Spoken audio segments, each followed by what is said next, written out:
Suppose rectangular beam, देखिए इस तरह से रेक्टेंगुलर बीम आपका दिया हुआ है जिसकी जो डेप्थ है वो इफेक्टिव 400 है और विड्थ है आपका कितना 300 mm दिया हुआ है, और एफ सी के की वैल्यू दी है 25 और एफ ई की वैल्यू दी है 500, एफ ई की वैल्यू दी है 500। ठीक है, यहाँ से आपको एरिया ऑफ स्टील निकालना है। तो आपको पता है कि मोमेंट क्या होता है, m is equal to 0.36 F C के B X U into D minus 0.42 X U. यहाँ से आप मोमेंट निकालेंगे और इस मोमेंट को इक्वेट कर देंगे 0.87 F Y A S T, तो यहाँ से आपको एरिया ऑफ स्टील निकल के आ जाएगा। इसमें देखिए एफ सी के पता है, बी पता है, एक्स यू की वैल्यू हम क्या करेंगे, लिमिटिंग ले लेंगे। ओके, तो लिमिटिंग आपको M500 के लिए जो भी वैल्यू निकल के आती है दैट इज 0.53 है ना, या 0.51 समथिंग 0.53 होता है इंटू डी। तो वहाँ से आपको एक्स यू की वैल्यू निकल जाएगी, डी की वैल्यू आपको पता है, और सारे जब आप पुट करेंगे तो आपको एरिया ऑफ स्टील निकल के आएगा। फिर उसको क्या करेंगे, divided by total area of steel divided by π/4 into 16 का स्क्वायर, तो आपको नंबर ऑफ बार निकल के आएगा 5.76 समथिंग इतना। ठीक है, आप कैलकुलेट कर लेंगे 5.76, तो इससे कम लेते हैं तो इसका 5 आंसर आना चाहिए। ठीक है, फिर भी ये क्वेश्चन आप ऑब्जेक्शन में डाल सकते हैं, इसका डी या सी में से कोई होगा। 5.76 है होता है रिक्वायर्ड है, तो हम इसको उससे कम लेंगे, तो अगर कम लेंगे तो नंबर ऑफ बार कितने हो जाएगा 5, है ना। सो सी इसका करेक्ट आंसर होना चाहिए। Now move to question number 82। Question number 82 कहता है in limit state design of concrete structure the state distribution of concrete का स्टेट डिस्ट्रीब्यूशन लिमिट स्टेट में आपको पता है इस तरह से होता है। एक मिनट, इस तरह से होगा, आधा रेक्टेंगुलर फिर न्यूट्रल एक्सिस के पास पैराबोलिक, है ना। तो यहाँ से यहाँ तक पैराबोलिक है, यहाँ से यहाँ तक रेक्टेंगुलर है, इसलिए इसका ऑप्शन क्या हो जाएगा डी। डी जो होगा करेक्ट आंसर होगा, parabolic and rectangular. A bar of 4 centimetre dia, देखिए इसमें पॉइजन्स रेशियो निकालना है। पॉइजन्स रेशियो आपको पता है क्या होता है, lateral strain divided by longitudinal strain, है ना। तो ये मोड में लेते हैं, ठीक है, यानी minus of lateral strain upon longitudinal strain. तो जब इसकी वैल्यू आप पुट करेंगे, लेटरल स्ट्रेन क्या है, that is 0.0018 divided by dia 4 centimetre, इधर लॉन्गिट्यूडनल स्ट्रेन क्या हो जाएगा 0.03 डिवाइडेड बाय 20, और दोनों का जब रेशियो लेंगे तो आपको 0.3 मिलेगा। तो एक भी इसका ऑप्शन सही नहीं है, तो 83 को आप ऑब्जेक्शन में लिख सकते हैं। ये क्वेश्चन या तो डिलीट करें या तो इसको 0.33 मान सकते हैं कि 0.33, लेकिन 0.33 कहना गलत हो जाएगा, यहाँ पे 0.3 इसका करेक्ट आंसर है ना। Now move to question number 84। Cavity wall is generally, cavity wall जो है हमको हीट इंसुलेशन, साउंड इंसुलेशन और डैम्पनेस तीनों चीज़ का प्रिवेंशन देता है। तो इसका ऑप्शन जो हो जाएगा 1 2 3 तीनों सही है, so option C is the correct answer. Question number 85। As per IS 456/2000 the minimum cover shall be provided in footing में देते हैं 50 mm, तो सी हो जाएगा करेक्ट, है ना। कॉलम में देते हैं 40 mm, है ना। बीम में 25 mm तक और स्लैब में 20 mm तक। तो आप जो 85 का है करेक्ट आंसर वो सी होगा 50 mm। 86 initial load test and routine test. Initial load test होता है किसके लिए, test pile, initial load test and routine load test. तो इनिशियली जब हम टेस्ट करते हैं वो टेस्ट पाइल के लिए करते हैं, और रूटीन टेस्ट जो होता है वर्किंग पाइल के लिए होता है। ऑप्शन नंबर डी जो होगा वो करेक्ट आंसर हो जाएगा 86 का। 87 during seepage through an earth mass the direction of seepage is always perpendicular to the equipotential line, so C is the correct answer for 87. Now 88 question number 88 कह रहा है कि प्रिंसिपल ऑफ वर्चुअल वर्क का principle can be applied to elastic system. ये दोनों होता है, internal as well as external, है ना। इंटरनल के लिए भी एक्सटर्नल के लिए दोनों के लिए कंसिडर करते हैं। सो सी जो होगा करेक्ट आंसर हो जाएगा ऑप्शन नंबर 88 का। क्वेश्चन नंबर 88 का correct option C. 89 collapse load for the beam, इसका कोलैप्स लोड आपको निकालना है। ये फिक्स बीम है और लोड जो है एट ए डिस्टेंस L/3 पे दिया हुआ है, तो इसका जब हम शेप बनाएंगे डिफॉर्म का वो इस तरह का बनेगा, ठीक है। यहाँ से यहाँ तक आपका डेल्टा निकल के आएगा। तो ये एंगल को अगर मैं थीटा मानूँ, इसको थीटा मान लेता हूँ, इसको अल्फ़ा मान लेता हूँ, तो क्या हो जाएगा ये L into delta. Principle of virtual work done निकालेंगे तो internal work done is equal to external. तो इंटरनल में क्या हो जाएगा, इसको अगर L माना है, इसको WL, सपोज WL मान के चलता हूँ, ठीक है, चूँकि L लेंथ दिया है तो इसको P मान लेते हैं, P इंटू डेल्टा। ये लोड को मैं P मान लेता हूँ L को, ठीक है। P into delta is equal to क्या हो जाएगा L/3 थीटा, है ना, L/3 थीटा, ओके। जबकि थीटा और ये दोनों में रिलेशन क्या हो जाएगा, यानी delta is equal to L/3 theta is equal to, इधर से लेंगे तो 2/3 L इंटू अल्फ़ा। तो इससे आप कैलकुलेट करेंगे तो 3 कैंसल, L कैंसल, यानी theta is equal to 2 alpha, theta is equal to 2 alpha sorry, theta is equal to 2 alpha, okay. तो P इंटू L/3 थीटा हो जाएगा, यहाँ पे MP आएगा, यहाँ पे ये जो होगा एंगल ये थीटा प्लस अल्फ़ा हो जाएगा, एक MP यहाँ पे आएगा और एक MP आपका यहाँ पे आएगा। तो देखिए ये तो एक्सटर्नल हो गया, इंटरनल में क्या आ जाएगा MP theta plus MP theta plus alpha, okay, और लास्ट वाला MP अल्फ़ा। तो जहाँ जहाँ आपका थीटा है वहाँ 2 अल्फ़ा से रिप्लेस कर दीजिए, तो आपको ये मिल जाएगा P इंटू L/3 थीटा की जगह 2 अल्फ़ा प्लस MP प्लस नहीं इक्वल टू MP थीटा की जगह 2 अल्फ़ा प्लस यहाँ पे आपको थीटा प्लस अल्फ़ा, तो थीटा की जगह 2 अल्फ़ा प्लस अल्फ़ा यानी 3 अल्फ़ा MP और लास्ट में MP अल्फ़ा। तो देखिए 3 MP अल्फ़ा और 2 MP अल्फ़ा, 3 2 5 1 6, यानी यहाँ पे हो गया 6 MP अल्फ़ा और इधर अल्फ़ा है, तो अल्फ़ा अल्फ़ा कैंसिल हो गया, इधर 2/3 है ना। तो ये कितना हो जाएगा 8/2। देखिए 3 × 6 दैट इज़ 18/2 दैट इज़ 9। तो आपकी वैल्यू क्या हो जाएगी, P की वैल्यू क्या हो जाएगी 9 MP, ये L नीचे चला जाएगा MP/L। Okay, so option number C जो होगा वो करेक्ट आंसर हो जाएगा क्वेश्चन नंबर 89 का।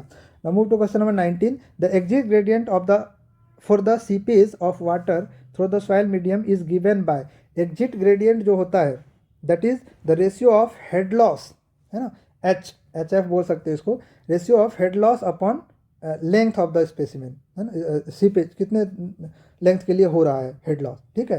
तो दोनों का रेशियो को कहते हैं exit gradient. So option D जो होगा वो करेक्ट आंसर हो जाएगा। Which one of the following is not classified as force method, कौन सा फोर्स मेथड नहीं है। तो देखिए 3 मोमेंट ये फोर्स मेथड है। मोमेंट डिस्ट्रीब्यूशन दूसरा, ऑप्शन नंबर बी जो है करेक्ट आंसर हो जाएगा। मोमेंट डिस्ट्रीब्यूशन जो है वो डिस्प्लेसमेंट मेथड है, उसको स्टिफनेस मेथड भी कहते हैं। Question number 92। A 3 hinge parabolic arch will have no bending moment if it is hinge at dash in the addition of those at the support. क्या कह रहा है ये क्वेश्चन ही गलत है। अगर UDL रहता है यहाँ पे थ्रू आउट द स्पैन, एक सर्कुलर 3 इंच पैराबोलिक आर्च है ना, यहाँ हिंज है, यहाँ हिंज है, यहाँ हिंज है, और इस पर थ्रू आउट द बीम ये एक्ट कर रहा है, UDL एक्ट कर रहा है, तो किसी भी स्पेन पे अगर आप मोमेंट लेंगे तो वो 0 हो जाएगा। तो ये क्वेश्चन जो है वो गलत है, आप इसको ऑब्जेक्शन में डाल सकते हैं। क्वेश्चन नंबर 92 गलत है ना। अगर ऐसा रहता तो इसका आंसर सी होता, अदरवाइज इसका कोई भी आंसर नहीं है। ये 92 जो है वो डिलीट होगा क्वेश्चन, या तो उसके करेक्ट आंसर दिया जाएगा। Okay, now question number 93। A PERT network has 9 activities on the critical path. Critical path में, क्रिटिकल पाथ जो होता है लॉन्गेस्ट पाथ होता है, उसमें 9 एक्टिविटी है। द स्टैंडर्ड डिविएशन ऑफ, ऐसे होता है ना क्रिटिकल पाथ, सपोज यहाँ से यहाँ ये इस टाइप से गया तो डबल हेडेड में उसको दिखाते हैं, राइट। तो सपोज ए एक्टिविटी हो गया, ये बी, ये सी, ये डी, इस तरह से 9 एक्टिविटी है क्रिटिकल पाथ में, ठीक है। एंड सबकी जो स्टैंडर्ड डिविएशन है वो 3 है, सबकी सिग्मा स्टैंडर्ड डिविएशन 3 है।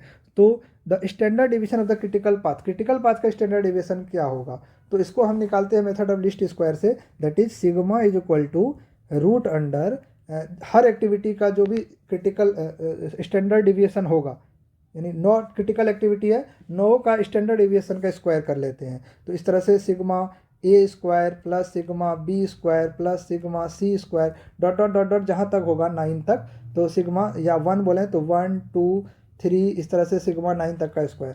तो सबका 3 है, तो मैं डायरेक्टली इसको लिख सकता हूँ 9 × 3 का स्क्वायर। ओके, 9 × 3 का स्क्वायर, सिग्मा ए का 3 स्क्वायर, फिर 3 स्क्वायर, फिर 3 स्क्वायर, इस तरह से 9 है, तो टोटल 9 × 3 स्क्वायर। तो इसका 3 3 जा 9, 9 9 81 का रूट लेंगे तो ये 9 आएगा। सो करेक्ट आंसर इसका क्या हो जाएगा D is the correct answer for question number 93। Move to question number 94। Which combination is not considered in the design of steel structure. कौन सा कंसिडर नहीं करते हैं, तो आप देखेंगे तो ऑप्शन ए सही है, ऑप्शन बी डी जो है वो भी सही है, इम्पोज लोड के साथ विंड लोड ले सकते हैं, डेड लोड के साथ इरेक्शन लोड ले सकते हैं, लेकिन डेड लोड, इम्पोज लोड और wind load and earthquake load, wind load और अर्थक्वेक लोड जो एक साथ नहीं ले सकते हैं। तो इसका करेक्ट ऑप्शन जो हो जाएगा डी होगा, ठीक है। कौन सा सही नहीं है बोल रहा है, तो करेक्ट ऑप्शन आंसर डी हो जाएगा 94। Percentage of steel for balanced section of A singly reinforced rectangular section by limit state method does not depends on. Limit state method से किस पे डिपेंड नहीं करता है, तो वो यील्ड स्ट्रेंथ ऑफ कंक्रीट पे डिपेंड नहीं करता है। बी जो होगा करेक्ट आंसर हो जाएगा। A van 10.8 centimetre long 7.2 centimetre है, ये वैन से क्वेश्चन है। डाया आपको दिया है 10.8 सेंटीमीटर लॉन्ग, सॉरी एच दिया हुआ है, एच की वैल्यू आपको दिया हुआ है 10.8 सेंटीमीटर, डी की वैल्यू आपको दिया हुआ है कितना 7.2 सेंटीमीटर, और सॉफ्ट क्ले है, क्ले में ही यूज होता है vane shear test. Okay, bottom of a borehole, तो टॉर्क वाज अप्लाइड, फेल्योर पे टॉर्क की वैल्यू आपको दी है दैट इज 45 न्यूटन मीटर में। Okay, find the shear strength of the clay, shear strength आपको किलो न्यूटन में निकालना है, ठीक है, ऑप्शन में दिया हुआ किलो न्यूटन में। तो देखिए इसका डायरेक्ट फार्मूला हमको पता है, that is tau is equal to क्या होता है, T upon pi D square into h/2 plus d/6। ये कब, जब बॉटम और टॉप, बॉटम एंड टॉप दोनों कंट्रीब्यूट करेगा शेयरिंग के लिए, टॉप और बॉटम दोनों में। तो आपको यहाँ पे टॉ की वैल्यू निकालनी है, तो टॉ इज इक्वल टू क्या हो जाएगा, टी की वैल्यू आपको दिया है 45, आप पाई डी स्क्वायर, डी की वैल्यू मैं ले लेता हूँ कितना, पॉइंट मीटर में करते हैं, डी की वैल्यू 0.072 का स्क्वायर इंटू एच की वैल्यू आपको दी हुई है कितनी, 10.8 divided by 2 plus 0.072 divided by 6, है ना। तो इस ये वैल्यू है, इसमें जब आप पुट करेंगे तो you will get the value of 41.667 kilo Newton पर मीटर स्क्वायर, ठीक है, किलो न्यूटन में निकल के आएगा आपको ये। सो करेक्ट ऑप्शन इसका बी हो जाएगा 42। Question number 97, the change in shearing force between 2 points on the beam is equal to the area of, देखिए शेयर फोर्स में कुछ चेंज होता है तो मतलब slope of shear force diagram क्या देता है, loading diagram. Slope of shear force diagram क्या देगा, लोडिंग डायग्राम। तो उसका स्लोप में जो चेंज होगा वो एरिया अगर लेंगे तो वो लोडिंग डायग्राम का मतलब loading diagram between the 2 point देगा। तो ए हो जाएगा करेक्ट आंसर। अगर बेंडिंग मोमेंट रहता तो इसका आंसर शेयर फोर्स होता, शेयर फोर्स है तो इसका आंसर क्या हो जाएगा, लोडिंग डायग्राम। 97 का A is the correct answer. Now move to question number 98, the vertical slide of sides of door and window opening are known as, इसका option none of these होगा, है ना, उसको जैम्ब बोलते हैं वर्टिकल ओपनिंग्स को, है ना। तो जैम्ब होगा इसका करेक्ट आंसर। तो डी जो होगा वो नन ऑफ दीज, इसमें से जैम्ब है नहीं, तो D is the correct answer. The slow setting cement will have higher percentage of, slow setting cement, देखिए जिप्सम हम यूज करते हैं तो सेटिंग टाइम कम होता है, लेकिन क्या अगर स्लो सेटिंग सीमेंट में हायर परसेंटेज किसका होगा, दैट इज C2S, है ना, di calcium silicate. Answer is D. Question number 100, the short term modulus of elasticity that is 5000 root under FCK को यहाँ FU बोला है, तो ए हो जाएगा करेक्ट आंसर। ये आपको डायरेक्ट IS 456 में दिया है। शॉर्ट टर्म के लिए 5000 root under FCK, long term के लिए क्या होता है, दैट इज शॉर्ट टर्म का elastic divided by 1 plus theta. Theta जो है क्रीप कोफिशिएंट है, वो एज पे डिपेंड करता है। क्वेश्चन नंबर 101 क्या कर रहा है कि इंक्रीजिंग ऑर्डर में आपको बताना है कि किसका परसेंटेज ज़्यादा है सीमेंट में। तो सबसे ज़्यादा कैल्शियम होता है, अभी बताया मैंने 62 से 65%, 62% के आसपास। इसके बाद आपका सिलिका है 17% के आसपास, फिर एल्युमिनियम है 5 से 7% के आसपास। तो क्या हो जाएगा 132 ऑप्शन नंबर ए जो होगा वो करेक्ट आंसर हो जाएगा। Question number 102, lifting of the corner of A slab is prevented by, है ना, prevented by providing dash reinforcement. देखो स्लैब की बात कर रही है, स्लैब में लिफ्ट नहीं हो उसके कारण हम टॉर्सन रिइंफोर्समेंट डालते हैं, ठीक है।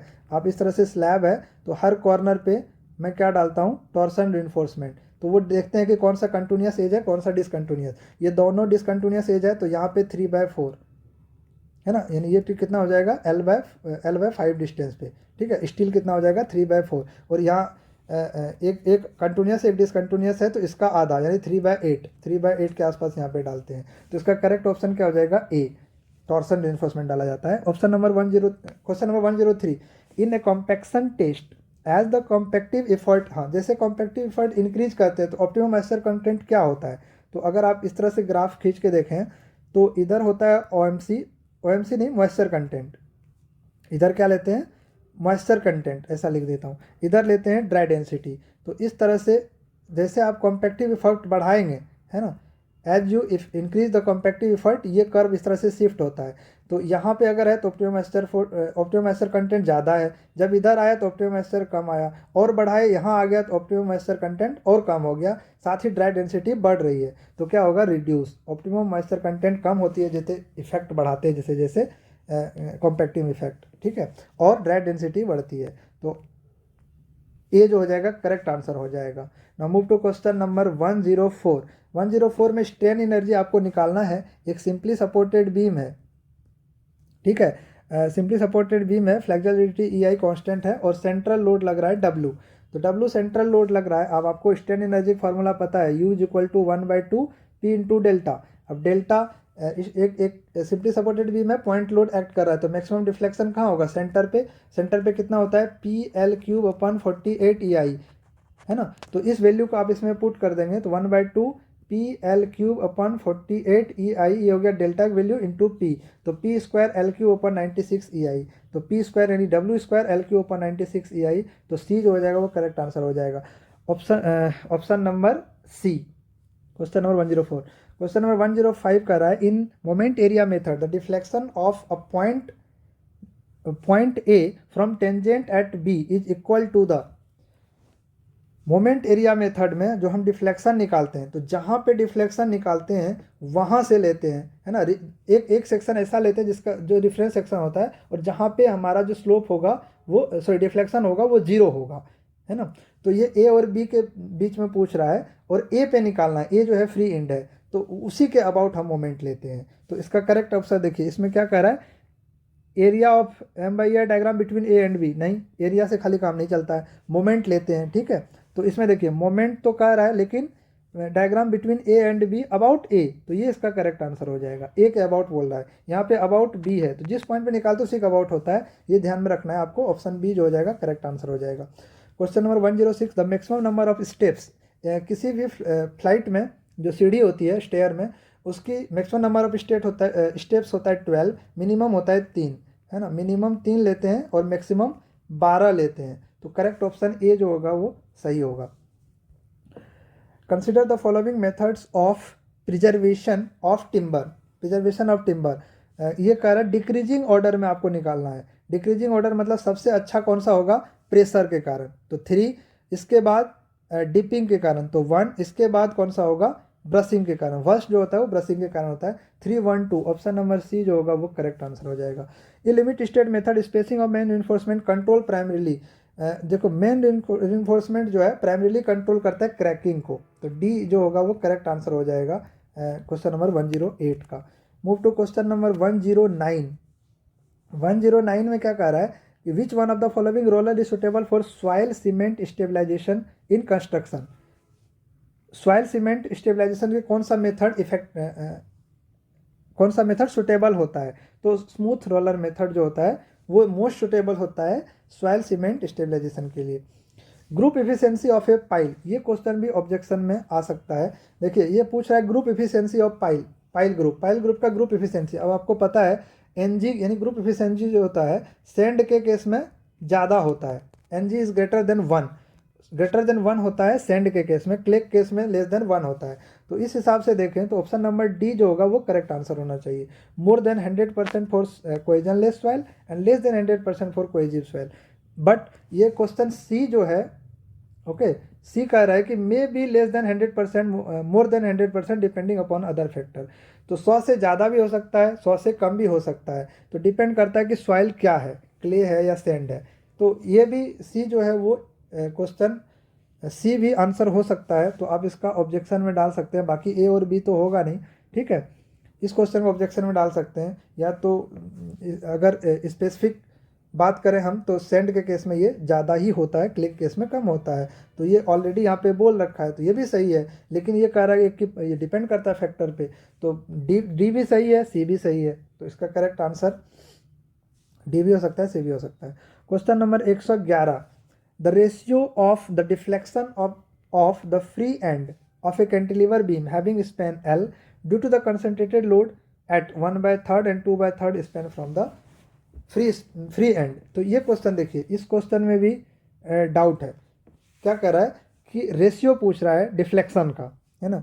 फ्री एंड पे एक कैंटिलीवर बीम है, सपोज ये कैंटिलीवर बीम है, फ्री एंड पे डिफ्लेक्शन पूछ रहा है कि जब हम जो लोड है कॉन्सेंट्रेट लोड वो एक बार 1/3 और दूसरे बार 2/3 span from the free and से 1/3 पे और 2/3 पे, तो जब 1/3 पे रखा यानी L/3 डिस्टेंस पे रखा तो ये इधर से आएगा 2/3 L पे, है ना। तो इसके कारण जो फ्री एंड पे डिफ्लेक्शन आएगा, सपोज इसको मैं Y1 बोलूँ, तो वो डिफ्लेक्शन होगा कितना, वो आपका निकल के आएगा। दैट इज़ आपको मैं कैलकुलेट करके, यहाँ पे टाइम लग जाएगा ज़्यादा, मैं डायरेक्टली आपको बता कैलकुलेट कैसे करें वो भी बता देता हूँ कि यहाँ पे क्या होगा, WL3/3i, एल के जगह 2/3 डाल देंगे, ठीक है। फिर स्लोप हो जाएगा WL²/2ei, यहाँ से यहाँ तक L/3 है, उसको मल्टीप्लाई कर देंगे स्लोप से, तो टोटल डिफ्लेक्शन आपको यहाँ पे निकल के आएगा दोनों को जोड़ के। तो वो वैल्यू आपको आएगा 14/81 WL3, ओके। और फिर यही कैंटिलीवर बीम है और ये डिस्टेंस आपको 2/3 पे रखना है, 2/3 L पे। तो इधर से कितना बचेगा, L/3। तो फिर हम निकालेंगे तो WL3, L के जगह क्या आ जाएगा, L/3। तो W इंटू L/3 का whole cube divided by 3i, plus यहाँ का स्लोप WL²/2ei, L² की जगह L/3 डालेंगे। फिर आप यहाँ से कैलकुलेट करेंगे दोनों को जोड़ के, तो आपको y2 की वैल्यू मिलेगी फ्री एंड पे इस केस में, यानी केस 2 में।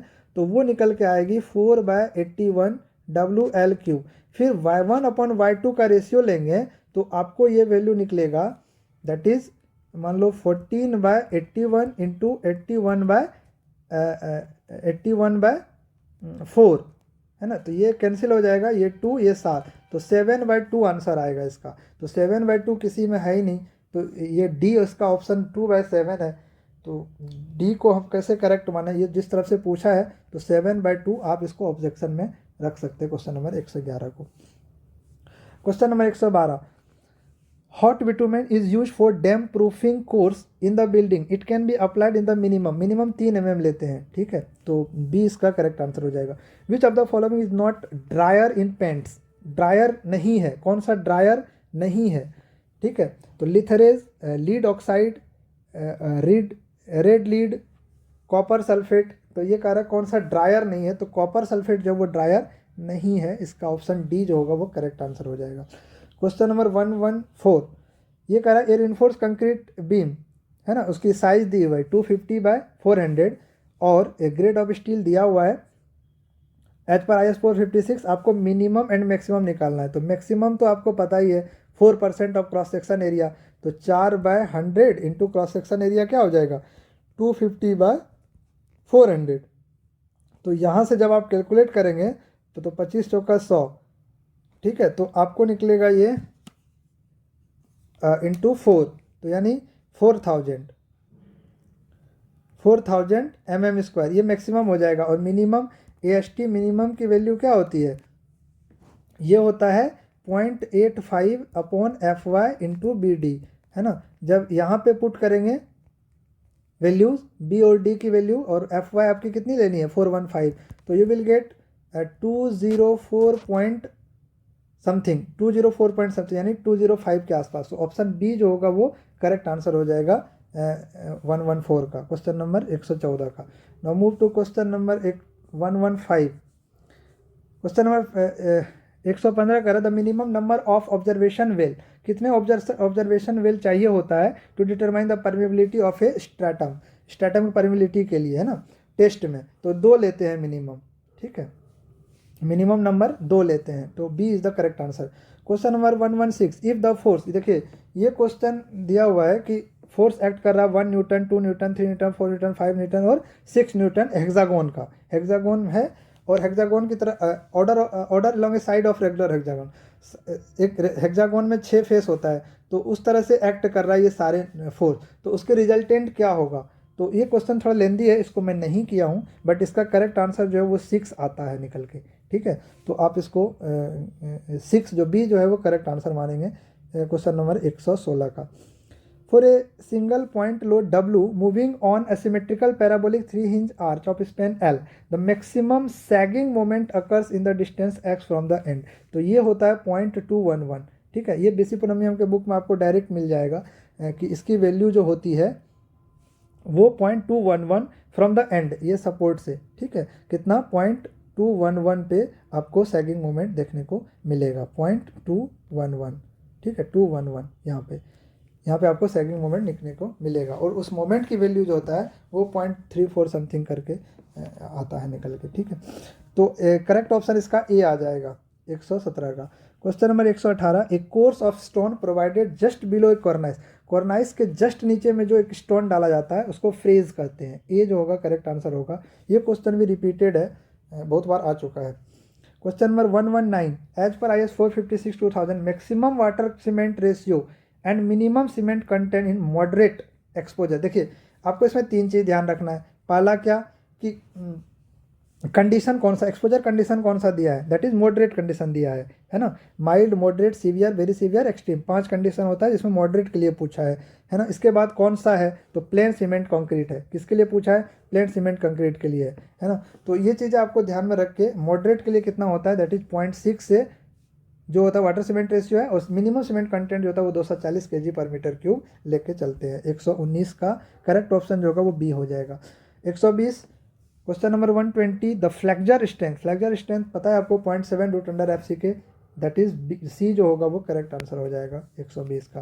क्वेश्चन नंबर 121, इसका हो जाएगा which test is to be conducted in laboratory for the determination of shear strength parameter. मतलब सी और फाई के लिए कौन सा टेस्ट करते हैं, सी और फाई कैलकुलेट करने के लिए हम ट्राई एक्सेल टेस्ट करते हैं जो कि कंट्रोल टेस्ट होता है पूरा। तो ए ऑप्शन इसका करेक्ट हो जाएगा। टफनेस, टफनेस की जो डिफिनेशन होता है that is the ratio of TPF, यानी plasticity index divided by flow index का रेशियो होता है। ठीक है, प्लास्टिसिटी इंडेक्स होता है WL - WP और फ्लो इंडेक्स होता है W1 - WT अपन लॉग के बेस में N1/N2 का होता है। ठीक है, लॉग बेस 10। तो ये जो होगा वो करेक्ट ऑप्शन हो जाएगा, plasticity index upon flow index is the toughness index. Question number 123, pick up the incorrect statement. Incorrect statement आपको पिक करना है। देखिए ऑप्शन नंबर सी जो होगा वो करेक्ट आंसर होगा। On a principal plane which carries maximum shear stress the normal stress is 0। Principal plane पे जो मैक्सिमम शियर स्ट्रेस होता है वहाँ पे नॉर्मल स्ट्रेस क्या होगा, वो होता है σ1 + σ2 / 2। ओके, 0 नहीं होता है। तो सी जो है वो गलत है, इसका करेक्ट आंसर सी हो जाएगा। ठीक है, question number 24, a critical activity has, critical activity क्या होता है, उसका 0 फ्लोट होता है। क्रिटिकल एक्टिविटी का फ्लोट 0 होता है। सो बी जो होगा वो करेक्ट ऑप्शन हो जाएगा। Question number 125, reinforcement provided in a rectangular RCC beam of effective depth 500 mm is such that actual depth of neutral axis is 300 mm from extreme fiber Fe415 steel is used and provided on tension phase only.